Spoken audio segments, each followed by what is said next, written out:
जय हिंद friends, welcome to RKS academy. जो भी हमारे चैनल पे नए हैं सबसे पहले उसको सब्सक्राइब करें, लाइक करें, शेयर करें।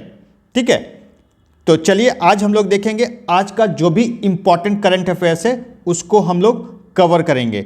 और जो मैं पढ़ा रहा हूँ इससे ज़्यादा करंट अफेयर्स करने की आपको कोई भी ज़रूरत नहीं है।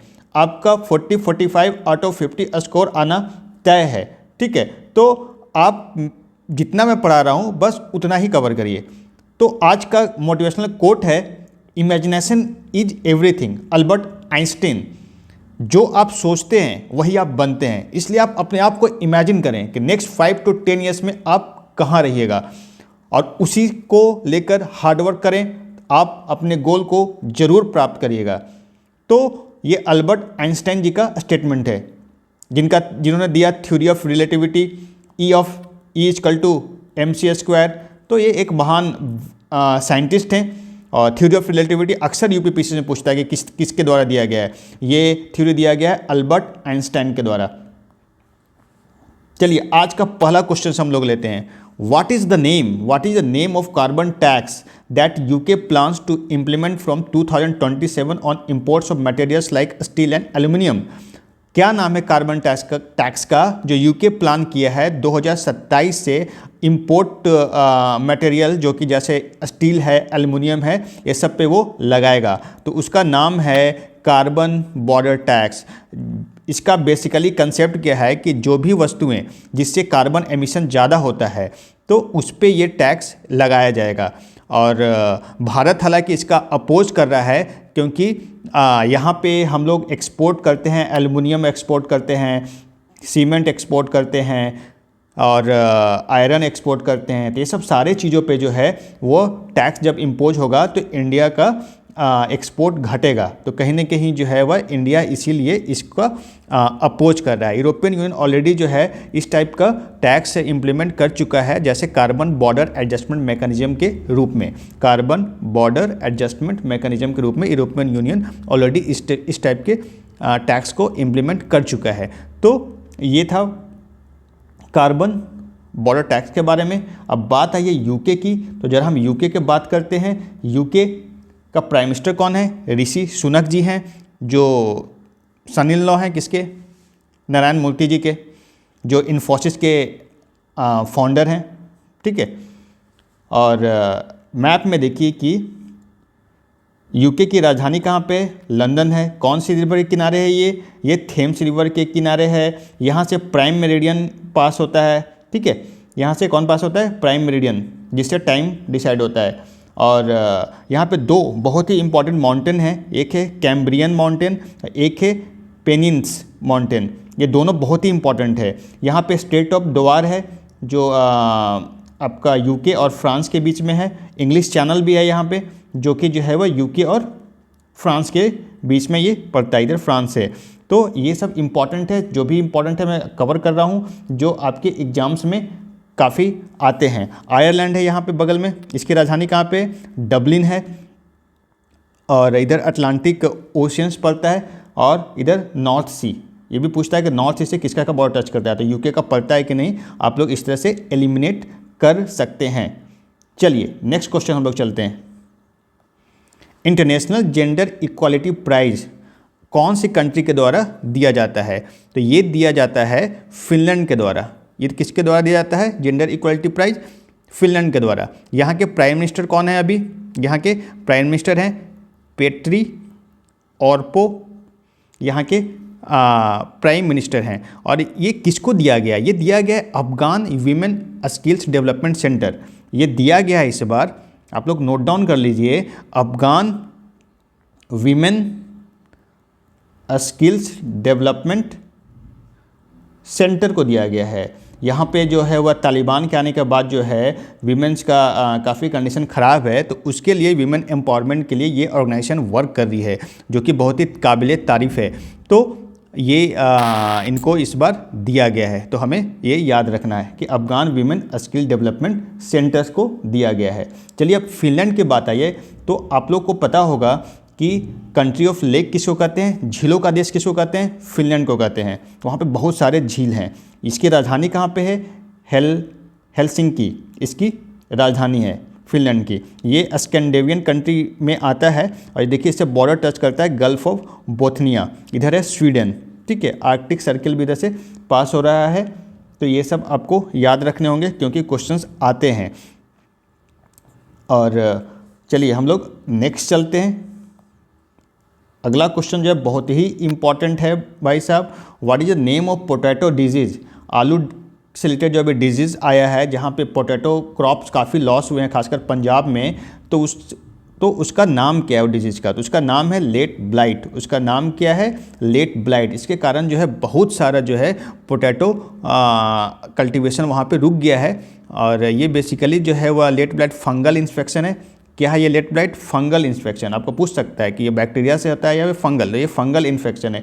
इसमें क्या होता है कि जो है वह पत्ता जो है इन्फेक्शन वो ग्रीन हो जाता है, ग्रीन सर्कुलर स्पॉट बन जाता है और फिर वो डार्क ब्राउन होते जाता है, जिसके कारण जो है वो पोटैटो जो है वह पूरी तरह से ख़राब हो जाता है। चलिए अगला क्वेश्चन से बहुत ही इंपॉर्टेंट है। अभी 4 स्टार्स ऑफ डेस्टिनी ऑटोबायोग्राफी आया है, ये किनका द्वारा लिखा गया है? तो ये है हमारे former army chief M Naravane. M Naravane ji जो हैं ये इनके द्वारा ये लिखा गया 4 स्टार ऑफ डेस्टिनी। ये अग्निपथ स्कीम जब आया था तो यही थे चीफ, और इसी के बारे में उन्होंने जिक्र किया है कि किस तरह से जो है सारे लोग शॉक्ड हो गए थे। अग्निपथ स्कीम जो है जो आर्मी के लिए भी है, नेवी के लिए भी है, एयरफोर्स के लिए भी है, सबके लिए इंक्लूड किया गया है, जिसमें 4 ईयर्स तक की सर्विस है, ठीक है।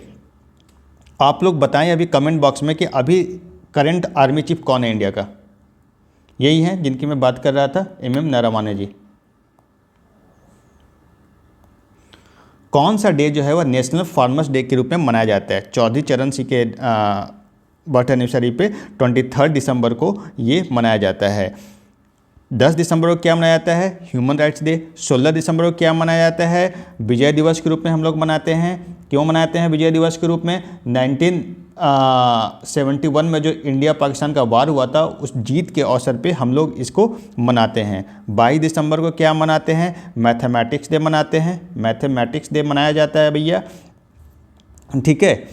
रामानुजम के बर्थ एनिवर्सरी पे, जो बहुत बड़े मैथमेटिशियन थे रामानुजम, उनके बर्थ एनिवर्सरी पे हम लोग इसको मनाते हैं। तो ये एक पिक्चर है बहुत ही अच्छा। फार्मर्स हमारे बैकबोन है कंट्री के, इकोनॉमी के, एग्रीकल्चर। अप्रॉक्सीमेट 60% लोग डायरेक्टली और इनडायरेक्टली जो है फार्मिंग पे रिलेटेड हैं, फार्मिंग पे डिपेंडेंट हैं इंडिया में। तो नेशनल फार्मर्स डे उन्हीं लोग के लिए मनाते हैं हम लोग। अभी जो है 6th addition of Khelo India youth games कहाँ पे होगा? तो ये होगा तमिलनाडु में। ये जनवरी में होने वाला है, तमिलनाडु में होने वाला है।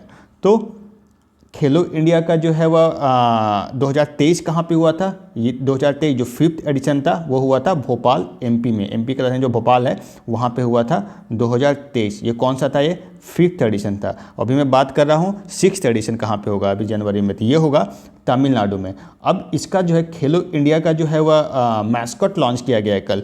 तो वो मैस्कॉट क्या है, वो मैस्कॉट का नाम क्या है आप लोग नोट डाउन करें, बहुत ही इंपॉर्टेंट है। वीरा मंगई वेलु नचियार। क्या नाम है? वीरा। देखिए नोट करिएगा, बहुत ही इंपॉर्टेंट है। वीरा मंगई वेलु नचियाई, नचियाई। तो ये कौन थी पता है आपको? वेरु नचियाई। वेरु नचियाई जो थी ये पहली क्वीन थी जो ब्रिटिश कॉलोनियल्स के अगेंस्ट जो है वह लड़ाई की थी। तो ये पहली क्वीन थी। ये कहाँ की प्रिंसेस थी? ये रामानाथपुरम में थी। ये कहाँ की प्रिंसेस थी? रामानाथपुरम की ये प्रिंसेस थी। तो ये पहली क्वीन थी जिसने ब्रिटिश सरकार से लड़ाई की थी। और वेरु मंगियाई का मतलब क्या होता है? वेरु मंगियाई जो टर्म है इसका मतलब होता है ब्रेव वुमेन, ब्रेव वुमेन, बहादुर औरत, इसका जो है वह मतलब होता है, ठीक है। ये हमारे स्पोर्ट्स मिनिस्टर हैं अनुराग जी ठाकुर, यही इन्होंने ही लॉन्च किया है। अब बात है तमिलनाडु की, तो कुछ इम्पॉर्टेंट जो है यहाँ का नेशनल पार्क हम लोग देख लेते हैं। अब जैसे जो है gulf of Mannar marine national park है यहाँ पे, पॉइंट कैलीमियर जो है वो वाइल्ड लाइफ सेंचुरी है, ये अक्सर पूछता है कि कहाँ पे है, तो ये आपका जो है वह तमिलनाडु में है। करिकिल बर्ड वाइल्ड लाइफ सेंचुरी, ये भी तमिलनाडु में है। Mudumalai national park and tiger reserve, ये दोनों है, ये भी जो है आपका तमिलनाडु में है। Annamalai national park and tiger reserve, ये भी कहाँ पे है, तमिलनाडु में है। तो ये सारे इंपॉर्टेंट मैं कवर कर रहा हूँ जो आपको पूछता है। मुदनथुराई टाइगर रिजर्व जो है कहाँ पे, ये भी तमिलनाडु में है। तो ये सब सारे चीज़ें जो हैं काफ़ी इंपॉर्टेंट है एग्जाम पॉइंट ऑफ व्यू से। तो मुकुर्थी नेशनल पार्क भी जो है तमिलनाडु में है। तो ये जितने मैं बताए हैं वो सिर्फ इम्पॉर्टेंट है, इसको आपको याद रखना है। सत्यमंगलम टाइगर रिजर्व, ये देखिए यूपीएससी में आ चुका है। सत्यमंगलम टाइगर रिजर्व जो है ये कहाँ पे है, ये भी है तमिलनाडु में। Very very important. चलिए नेक्स्ट क्वेश्चन हम लोग चलते हैं। अब यहाँ पे देखिए पर्ल का स्टेट है, यहाँ पे इधर श्रीलंका आ जाता है, इधर गल्फ ऑफ मन्नार है आपका, ठीक है। चलिए, UNESCO has named which airport as a world's most beautiful airport. तो यूनेस्को जो है वर्ल्ड का मोस्ट ब्यूटीफुल एयरपोर्ट किसको रिकॉग्नाइज किया है, तो ये Kempegowda international airport Bangalore, Kempegowda international airport Bangalore को इससे रिकॉग्नाइज किया गया है। यूनेस्को का फुल फॉर्म क्या है, United Nation Educational Scientific Culture Organization, और इसका हेडक्वार्टर कहाँ पे है, पेरिस। कहाँ पे है हेडक्वार्टर, कहाँ पे है, पेरिस। और पेरिस जो है फ्रांस की राजधानी है। और ये कौन सी रिवर के किनारे बसी हुई है, शहर है, सीन रिवर के किनारे बसी हुई शहर है। ये जो है वह यहाँ पे एफिल टावर है, यही है। देखिए कितनी खूबसूरत है इंटीरियर डिजाइनिंग जो है इसका। टर्मिनल 2 जो है इसका जो बैंगलोर एयरपोर्ट का, उसको बेसिकली जो है वह मोस्ट ब्यूटीफुल एयरपोर्ट के रूप में रिकॉग्नाइज किया गया है यूनेस्को के द्वारा। अभी जो है 8th इंडियन ओशियन नवल सिम्पोसियम कहाँ पे कंक्लूड हुआ है, ठीक है। संगोष्ठी जो है वह 8th इंडियन ओशियन नवल का नेवी का वो कंक्लूड हुआ है बैंकॉक, थाईलैंड की राजधानी कहाँ पे है, बैंकॉक है। तो वहीं पे ये कंक्लूड किया गया है। देखिए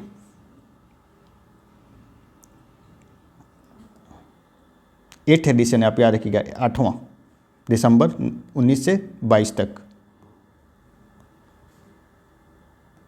international Organization for Migration IOM के द्वारा जो है वह प्रोजेक्ट प्रयास लॉन्च किया गया है। तो प्रोजेक्ट प्रयास जो है लॉन्च किया गया, कहाँ पे लॉन्च किया गया है, न्यू दिल्ली में। अभी हमारे इंडिया न्यू दिल्ली में लॉन्च किया गया है। तो प्रोजेक्ट प्रयास बेसिकली है क्या, तो ये जो है वह माइग्रेशन ट्रेंड को स्टडी करेगा और माइग्रेंट के नीड को स्टडी करेगा, और जो भी लॉन्चिंग इनिशिएटिव है उसके रिलेटेड और उससे अवेयरनेस जो सेफ माइग्रेशन को प्रमोट करता है, तो उससे रिलेटेड जो है ये सब चीज़ें जो है वह अवेयरनेस और स्टडी, इससे रिलेटेड जो है वह माइग्रेशन रिलेटेड जो भी प्रोग्राम चलेंगे उससे रिलेटेड सारे चीज़ का ये स्टडी करेगा। अब प्रयास का फुल फॉर्म क्या है, ये देखिए प्रयास का फुल फॉर्म जो है promoting regular and assisted migration for youth and skilled professional. ये है प्रयास। आपको पूछ सकता है क्वेश्चन में कि प्रयास क्या है, ये किससे रिलेटेड है, इसका फुल फॉर्म क्या है, तो आपको जो है ये याद रखना है। तो आज का करंट अफेयर्स यहीं पे समाप्त होता है। हम लोग फिर कल मिलेंगे। जो भी इम्पोर्टेंट करंट अफेयर्स था मैंने कवर किया, इससे ज़्यादा आपको टाइम देने की कोई ज़रूरत है नहीं। मैं स्टैटिक भी कवर कर रहा हूँ और करंट भी कवर कर रहा हूँ, ताकि जो है आपका जो भी एग्ज़ाम्स आप दे रहे हैं, जो भी एग्ज़ाम्स कॉम्पिटिटिव एग्जाम्स की तैयारी कर रहे हैं, वो आपका कवर करेगा। उससे बाहर क्वेश्चंस आने की संभावना बहुत ही रेयर होगी। तो हम लोग फिर कल मिलेंगे। बहुत बहुत धन्यवाद।